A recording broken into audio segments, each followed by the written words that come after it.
Halo, salam sejahtera semuanya. Om Swastiastu, Namo Buddhaya, salam kebajikan, Rahayu Sagung Dumadi. Semoga segala makhluk berbahagia.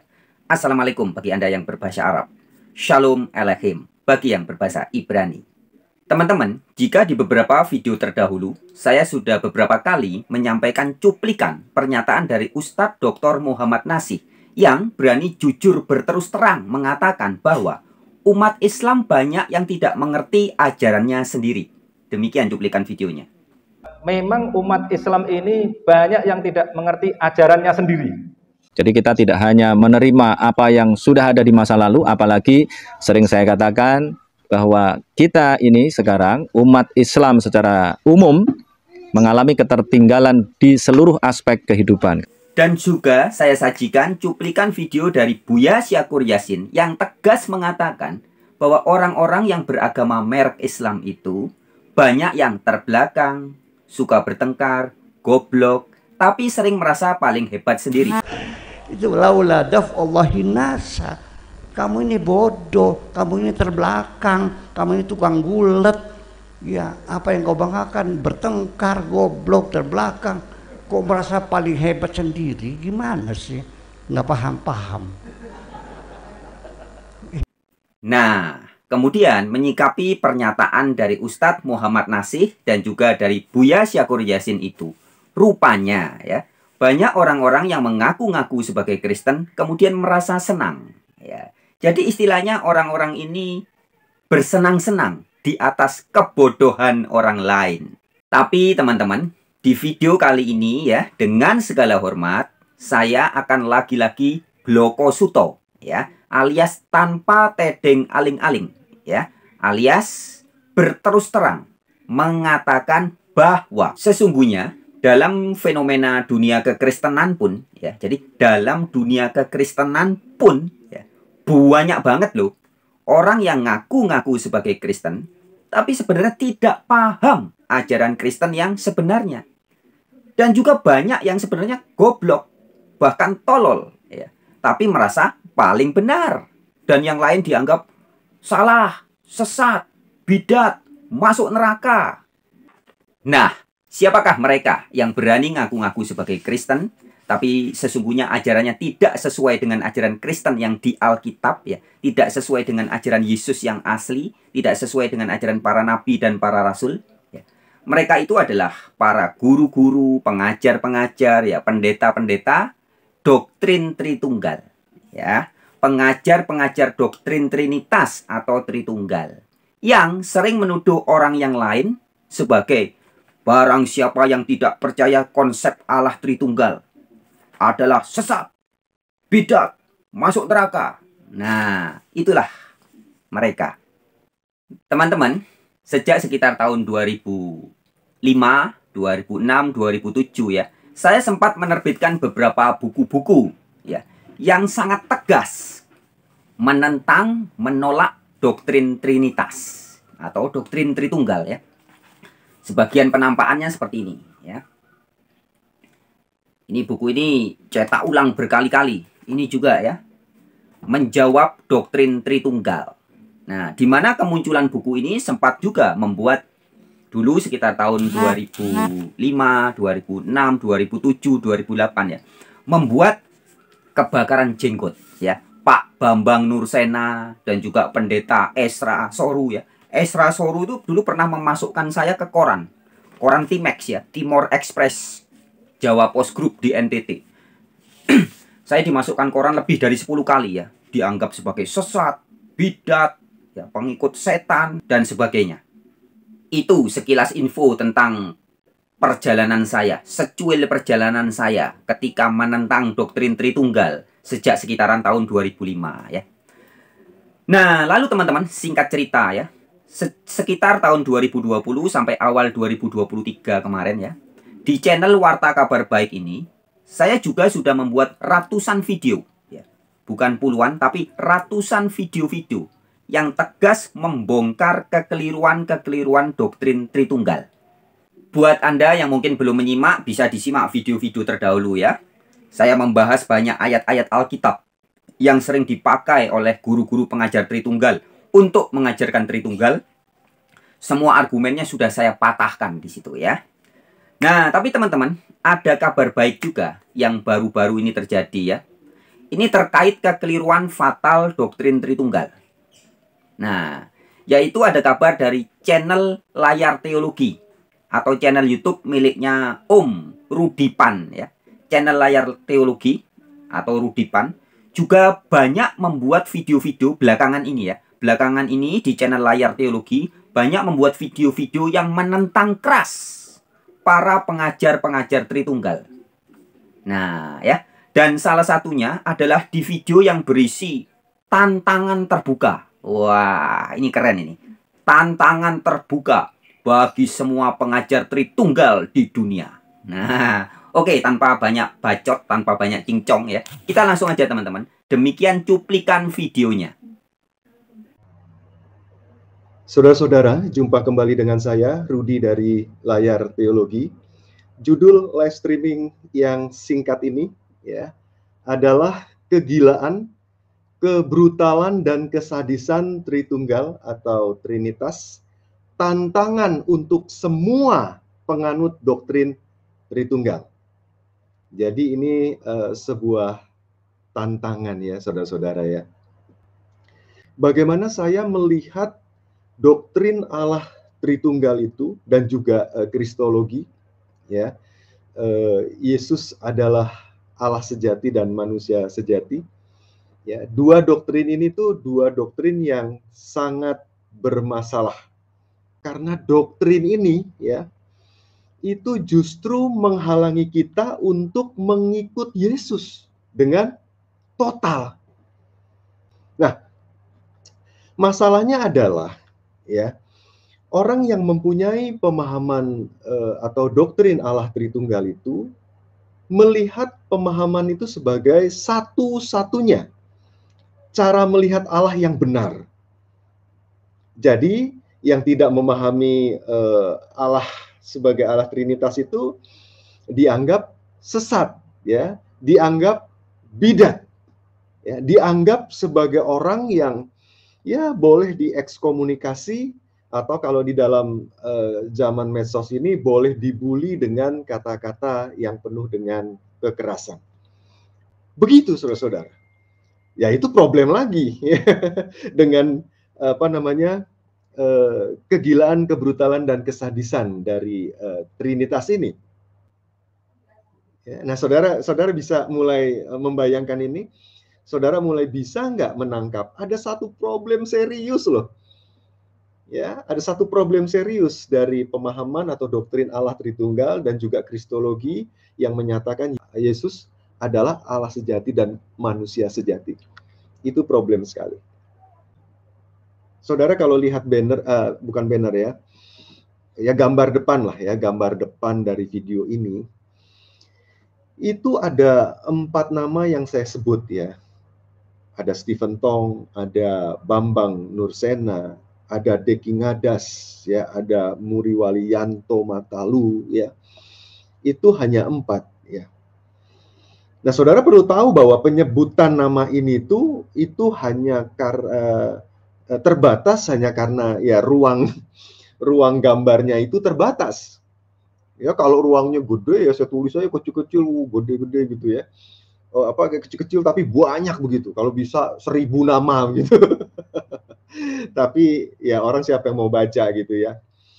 Ya, jadi nama ini hanya perwakilan saja menurut saya sih. Tetapi sebetulnya saya menunjukkan tantangan ini tuh untuk semua orang.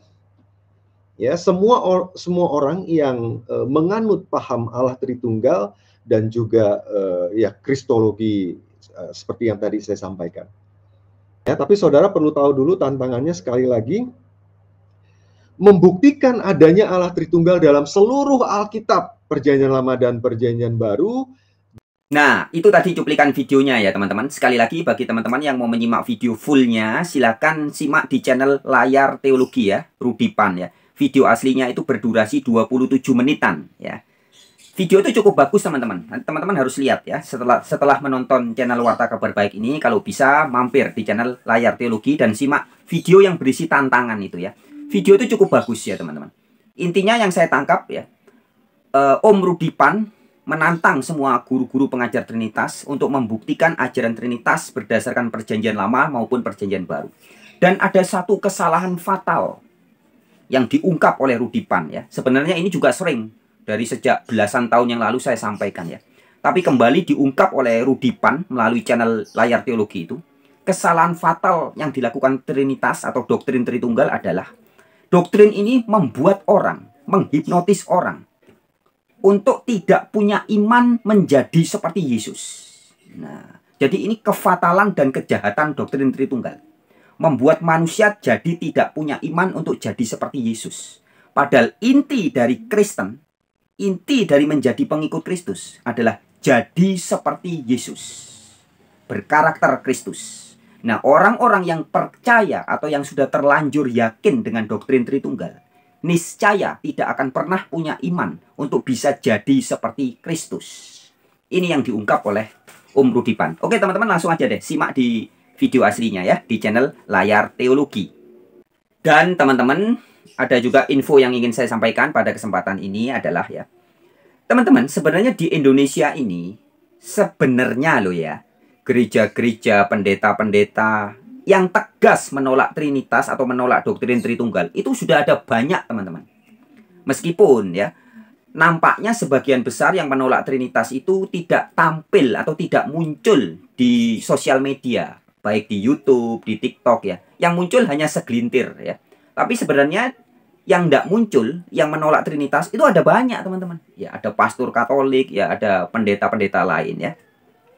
Dan salah satu yang muncul di sosial media dan juga ceramah-ceramah sering khotbah ya, itu adalah yang bernama Pendeta Erastus Sabdono. Nah, Pak Erastus ini ya, yang meskipun saya belum pernah mendengar dari mulutnya Pak Erastus sendiri mengatakan bahwa Trinitas bukan ajaran Alkitab ya. Saya pribadi loh ya, saya belum pernah dengar itu.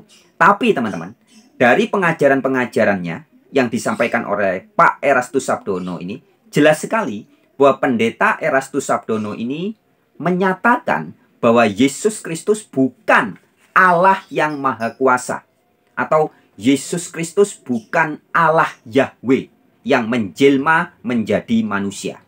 Nah ya, jadi ajarannya Pak Erastus ini sangat berbeda dengan ajaran seperti Ezra Soru, Stephen Tong, kemudian Gilbert Gembrot Lumoendong. Itu beda teman-teman ya. Gilbert Gembrot Lumoendong selalu mengatakan Allah menjelma jadi manusia. Nah, Pak Erastus ini sangat berbeda. Pak Erastus tegas mengatakan Allah yang Maha Kuasa, yaitu Yahweh, tidak pernah menjelma menjadi manusia. Demikian teman-teman, salah satu cuplikan dari ceramahnya Pak Erastus Sabdono yang tegas mengatakan bahwa Yesus bukan Allah Yahweh. Dan Yahweh atau Allah itu tidak pernah menjelma menjadi manusia. Simak baik-baik ya video ini. Demikian.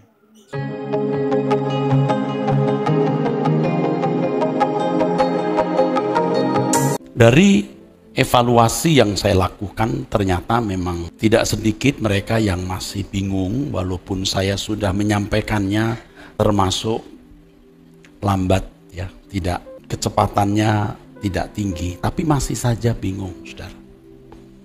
Jadi saya perlu sedikit mengulang apa yang perlu saya ulang, tetapi yang penting dari apa yang saya ulang itu ada kebenaran yang aplikatif, artinya mendorong kita melakukan sesuatu. Yang pertama harus saya tegaskan bahwa di Alkitab itu tidak ada penjelmaan. Penjelmaan itu artinya berubah dari suatu keadaan atau suatu identitas, lahir kembali atau muncul menjadi manusia atau suatu pribadi atau suatu bentuk lain dari aslinya. Nah, kesalahan banyak orang Kristen itu, saudara, ketika mereka berkeyakinan bahwa Yesus itu penjelmaan, firman menjelma menjadi manusia. Firman itu bukan pribadi, saudara, itu sabdanya Tuhan. Tidak mungkin menjelma menjadi manusia. Jadi kalau di dalam Injil Yohanes nanti kita akan pelajari pada mulanya firman atau pada mulanya logos. Logos itu sebenarnya menunjuk kepada Bapa di surga. Tunggu waktunya saya akan jelaskan. Ya, sekarang belum. Banyak orang mengasumsikan bahwa Yesus penjelmaan secara mistik, firman menjadi manusia. Ini asumsi yang dipaksakan. Kita harus mulai mengoreksi hal ini yang mungkin juga memang mengejutkan atau bisa mengguncangkan. Nurani kita harus dipertajam oleh pimpinan Roh Kudus agar kita menemukan kebenaran yang murni yang Allah wahyukan di zaman kita. Alkitab belum selesai dan tidak pernah selesai digali sampai sejarah bumi ini berakhir. Roh Kudus terus akan bekerja. Jadi kalau bicara soal penjelmaan itu dunia kafir begitu. Kalau dalam bahasa Inggrisnya pagan, dunia kafir. Kalau di pewayangan itu ada yang namanya titisan. Pernah dengar kata titisan?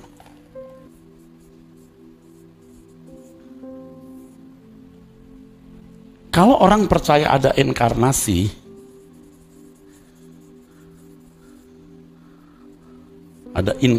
maaf. Ini percaya ada titisan, jadi ada orang pernah hidup, mati, lalu masuk ke dalam diri seseorang, masuk dalam diri bayi, begitu. Inkarnasi.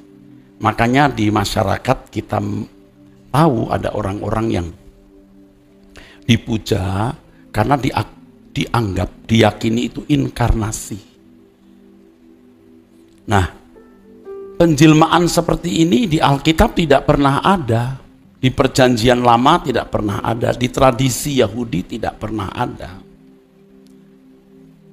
Ketika pemimpin-pemimpin gereja bukan rasul-rasul lagi, kalau rasul-rasul itu orang-orang Yahudi semua, yang percaya Allah Esa atau monoteisme atau monoteistisnya kuat.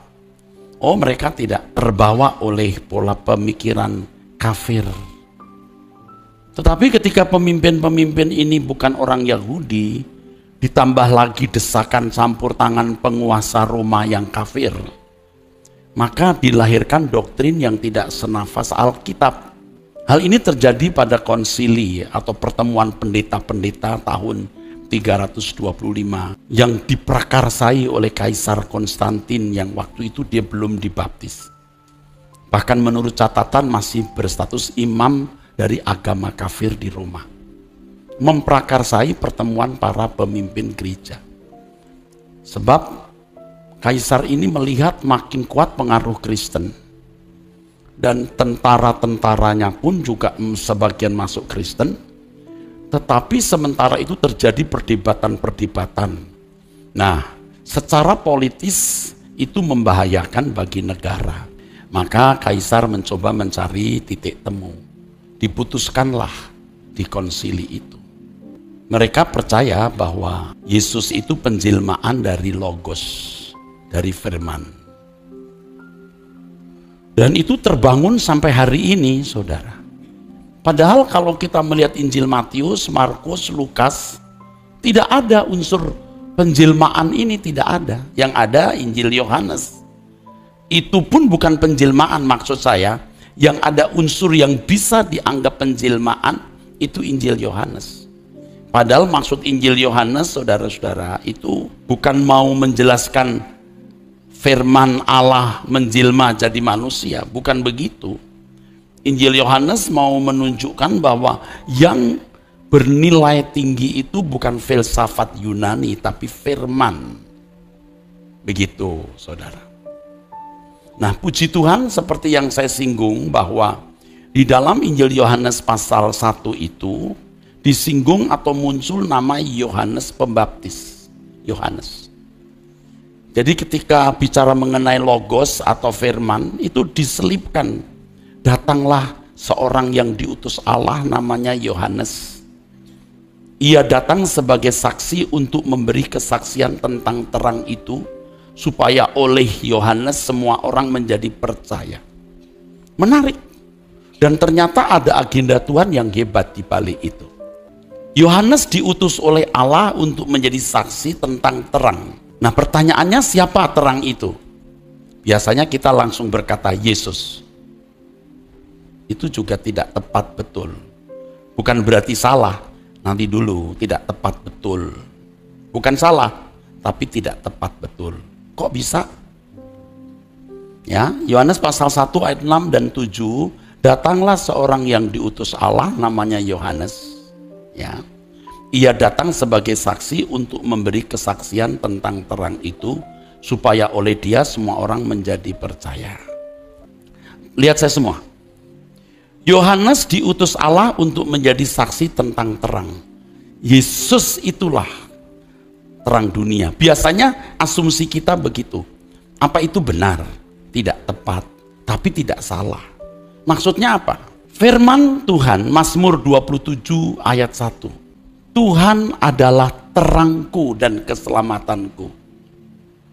Terang itu Tuhan. Nanti saudara akan tahu bahwa Yahweh itu pakai nama Yahweh ya. Pakai nama Yahweh. Yang menjadi terang itu Yahweh. Bukan pakai Elohim loh. Yahweh itu terang. Terang dan keselamatanku. Keselamatanku. Jadi di tengah-tengah penjelasan mengenai logos atau mengenai firman, dimunculkan Yohanes. Yohanes berkata, aku bukan terang itu, aku menyaksikan. Coba baca yuk, Yohanes 1 ayat 6-7. Yohanes pasal yang pertama ayat yang ke-6 dan ayat yang ke-7. Datanglah seorang yang diutus Allah, namanya Yohanes. Ya, Yohanes diutus oleh Allah ya. Terus? Ia datang sebagai saksi untuk memberi kesaksian tentang terang itu. Tentang terang itu, terus. Supaya oleh dia semua orang menjadi percaya. Nah, saudara pasti kaget kan, banyak orang Kristen terkejut. Kok terang itu bukan Yesus, Pak? Yahweh itu terang. Mazmur pasal 27 ayat 1, kalimatnya begini. Yahweh atau Adonai, Ori Veyishi. Or itu terang. Veyisi dari Yasa. Tuhan, the Lord is my light and my salvation. Yang disaksikan Yohanes Pembaptis itu adalah terang. Dan terang itu dasarnya Yahweh sendiri. Yahweh sendiri yang sama dengan Logos. Nanti saya jelaskan ya di kemudian hari ya. Logos itu sebagai metonimnya. Maksudnya pengganti. Kalau saudara berkata, gembala senior, itu metonim saya. Beritahu saja ke gembala senior, bukan Pak Eras. GS. Nah, ada kan orang suka sebut saya itu GS. Ini GS. Ini urusannya GS nih. Nah, GS itu metonim saya. Kadang-kadang di masyarakat karena ada julukan-julukan yang negatif ya. Itu loh si cerewet. Nah, cerewet itu metonim. Kalau di rumah ada yang suka ribut, mana tuh si resek? Nggak ada. Nah, resek itu metonim. Logos itu metonim, saudara. Ya. Nah, saya ulangi ya, terang itu Yahweh. Terang itu Yahweh. Di dalam Matius pasal 4 ayat 16 dan 17, firman Tuhan mengatakan bangsa yang diam dalam kegelapan telah melihat terang yang besar. Dan bagi mereka yang diam di negeri yang dinaungi maut telah terbit terang. Sejak waktu itu Yesus memberitakan, bertobatlah sebab kerajaan surga sudah dekat. Apa yang disaksikan oleh Yohanes Pembaptis?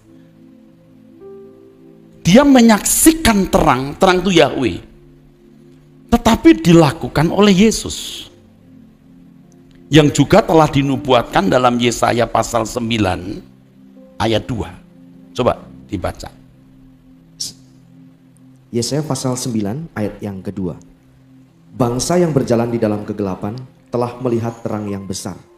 Mereka yang diam di negeri kekelaman, atasnya terang telah bersinar.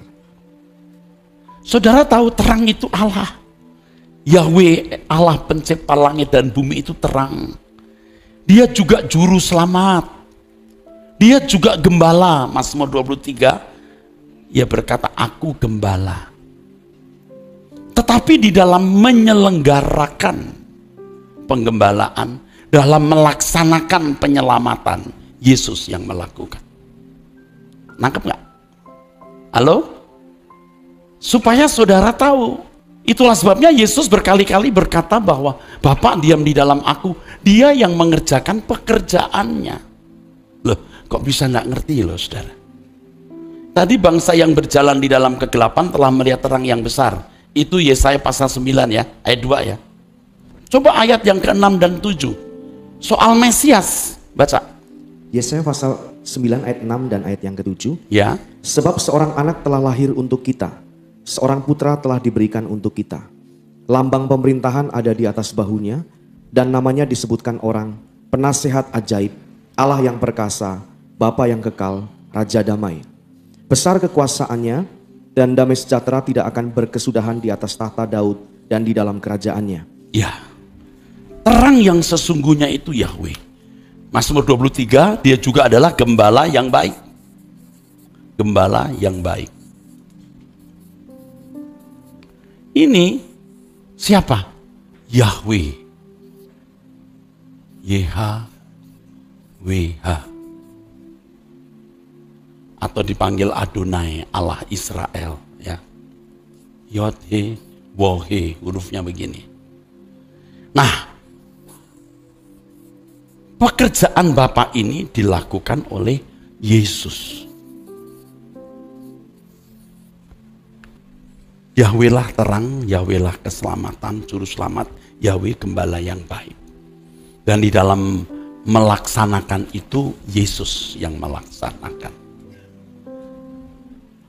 Itulah sebabnya Yesus gambar Allah yang tidak kelihatan. Nanti Yesus berkata kepada Filipus, kamu nggak tahu. Kalau kamu lihat aku, kamu lihat Bapa. Yesus gambar Allah yang tidak kelihatan. Yang tidak kelihatan itu bukan Yesus, Allah yang tidak kelihatan. Lalu menampilkan diri dalam wajah atau diri Yesus. Kolose 1 ayat 15. Kolose pasal 1 ayat yang ke-15. Ia adalah gambar Allah yang tidak kelihatan, yang sulung, lebih utama dari segala yang diciptakan. Kenapa saya ngotot membicarakan hal ini, saudaraku? Supaya nanti saya bisa membuktikan dan saudara sudah bisa lebih welcome bahwa Logos itu sebenarnya metonim dari Allah. GS itu Pak Eras, betul? Ya, Logos itu metonim dari Allah. Nanti kita akan lihat. Jadi kalau firman itu dikenakan di dalam diri Yesus, saudara, dia menjadi sang firman atau sang Logos. Tapi bukan penjelmaan Logos. Sebab nanti orang percaya juga harus menjalani atau melakukan hal yang sama. Wah, itu implikasinya luar biasa. Nanti pada suatu saat saya menjelaskan hanya orang yang dipenuhi firman Logos itu yang disebut anak-anak Allah. Sebab dia harus berjalan di dalam roh, bukan di dalam daging. Ibrani pasal 1 ayat yang ketiga. Kita melihat saudara, ayat-ayat ini. Ibrani 1 ayat yang ketiga. Ia adalah cahaya kemuliaan Allah dan gambar wujud Allah, dan menopang segala yang ada dengan firman-Nya yang penuh kekuasaan. Dan setelah ia selesai mengadakan penyucian dosa, ia duduk di sebelah kanan yang maha besar, di tempat yang tinggi. Nah, saudara, saya bicara sudah pelan-pelan nih, masih nggak tahu, nggak ngerti saya. Ya, Juru selamat itu Allah, Yahweh, bukan Yesus sebenarnya. Gembala yang baik itu Yahweh, bukan Yesus. Terang itu Yahweh, tetapi Yahweh berdiam di dalam diri Yesus dan melaksanakan pekerjaannya. Makanya Yesus orang pertama yang berkata, akulah bait Allah. Allah diam di dalam aku. Nanti kalau Yesus naik ke surga, Yesus berkata, kamu jadi rumah Bapa, rumah Allah. Seperti Bapa mengutus aku mengutus kamu. Nanti firman Allah juga harus memenuhi kita seperti memenuhi Yesus. Dia sudah lulus, bisa kok. Dia menjadi yang sulung, lalu kita akan mengikutinya. Yohanes pasal 4, kita melihat Ya. Yesus berkata, makananku melakukan kehendak Bapa dan menyelesaikan pekerjaannya. Dia hanya hidup untuk melakukan kehendak Bapa dan menyelesaikannya. Yohanes 14 kita baca ayat 9 dan 10. Yohanes pasal 14 ayat yang ke-9 dan ayat 10. Kata Yesus kepadanya, telah sekian lama aku bersama-sama kamu Filipus, namun engkau tidak mengenal aku. Barang siapa telah melihat aku, ia telah melihat Bapa. Bagaimana engkau berkata, tunjukkanlah Bapa itu kepada kami. Tidak percayakah engkau bahwa aku di dalam Bapa dan Bapa di dalam aku? Apa yang aku katakan kepadamu, tidak aku katakan dari diriku sendiri. Tidak dari diriku sendiri. Jadi apa yang dikatakan itu firman, logosnya Allah. Dengar, yang dikatakan Yesus itu logosnya Allah. Amin. Jadi logos tidak menjelma menjadi Yesus. Logos milik Allah yang mendiami Yesus. Dan Yesus menyampaikan, mengutarakannya. Kita beri tepuk tangan untuk kebenaran ini. Jadi jangan saudara menganggap saya merendahkan Yesus. Tidak, sama sekali tidak. Kalimat yang terakhir tadi bagaimana itu? Apa yang aku katakan, ulangi.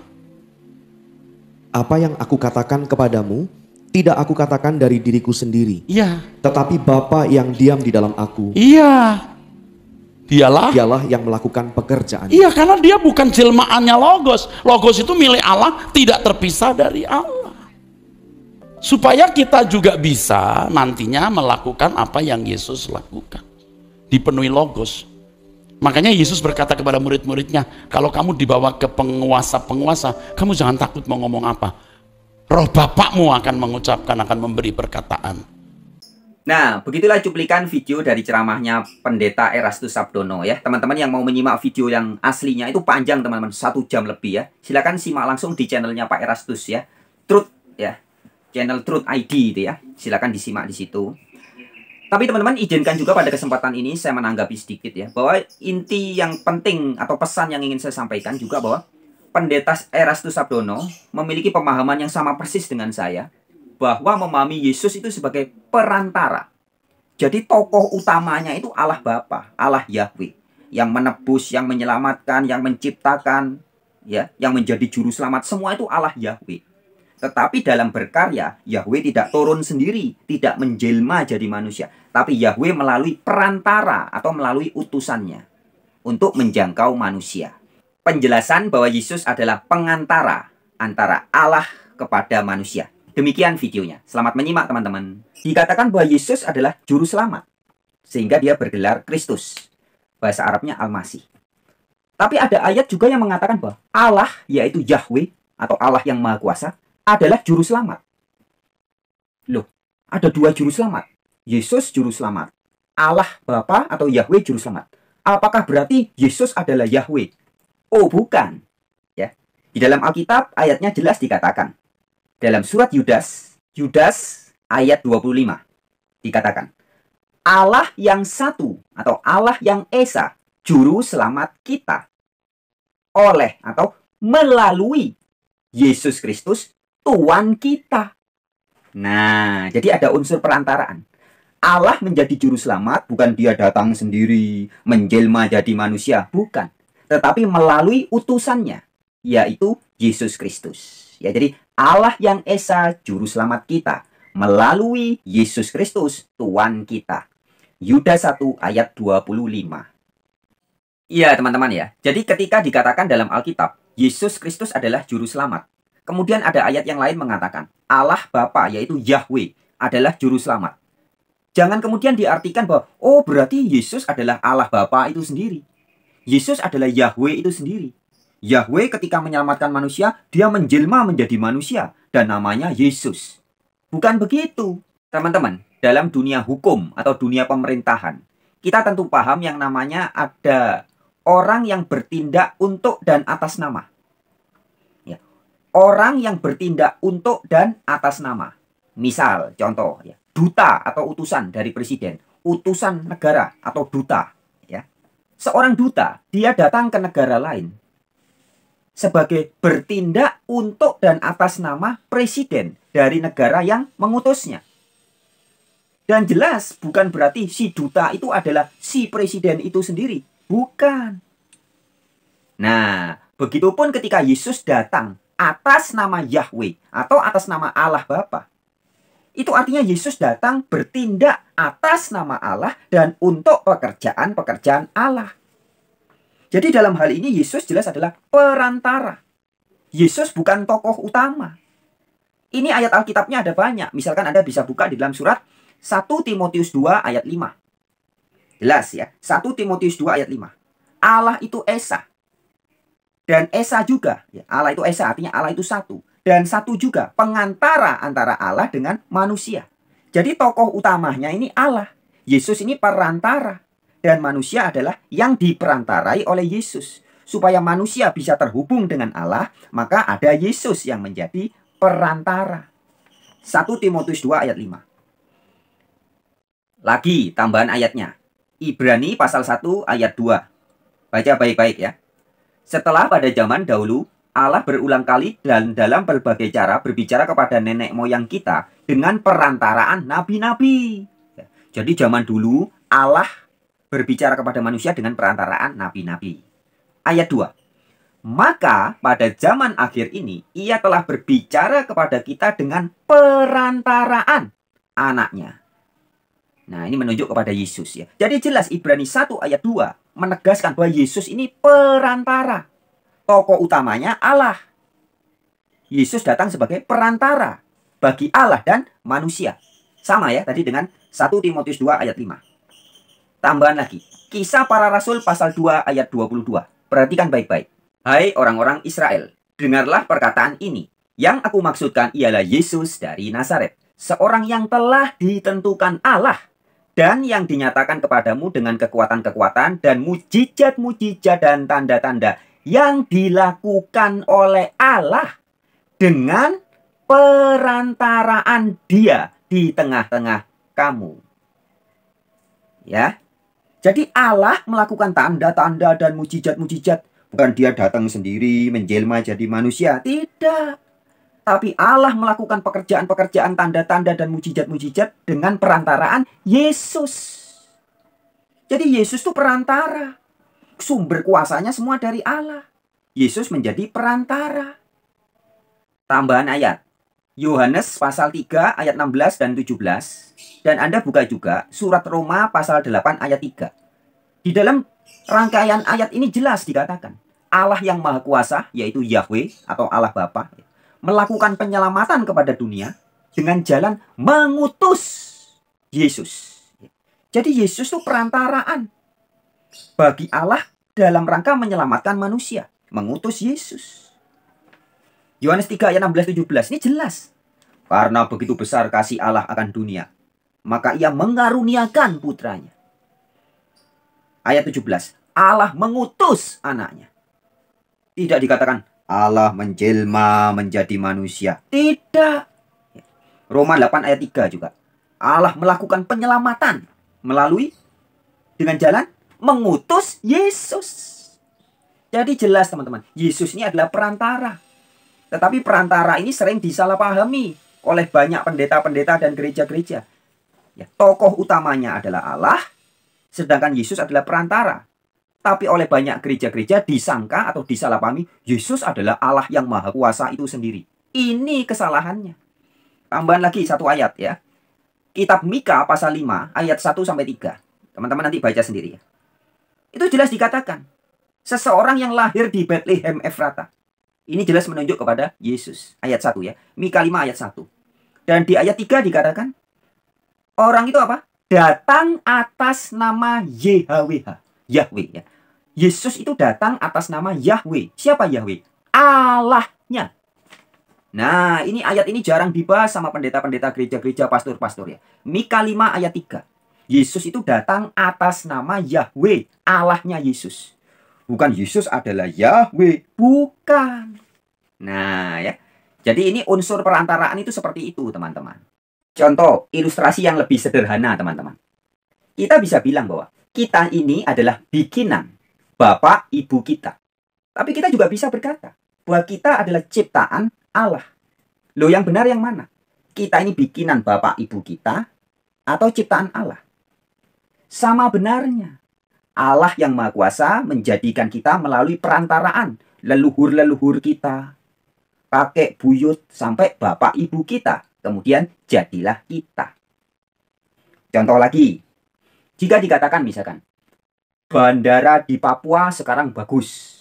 Itu adalah dibangun oleh Joko Widodo. Loh, tapi kenyataannya Pak Joko Widodo tidak pernah datang sendiri ke Papua, ngaduk semen, ya, ngangkat batu bata, membangun bandara Papua, nggak pernah. Tapi yang datang adalah pegawai-pegawai PU atau pekerjaan umum, tukang-tukang bangunan, membangun bandara Papua. Loh, berarti yang benar yang mana? Presiden Joko Widodo membangun bandara Papua atau tukang-tukang bangunan? Nah, kalau kita memahami unsur perantaraan, kita bisa mengatakan sama benarnya. Joko Widodo membangun bandara Papua dengan perantaraan pegawai-pegawai di pekerjaan umum, juga perantaraan tukang-tukang bangunan. Demikian.